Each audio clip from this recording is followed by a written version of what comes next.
Hello, in this video I want to show you how to fix the problem when you can't find any apps on a Google Play Store on the Motorola Moto E6i.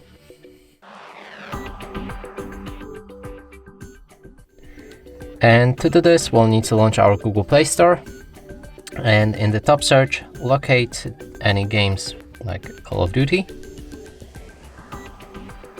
And as you can see, there's actual icon for it, but when we click on it, nothing happens.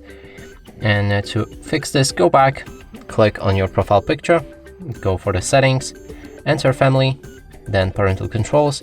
Right here, you can either disable them entirely with the switch or enter apps and games. Insert the PIN code and increase PG to 16.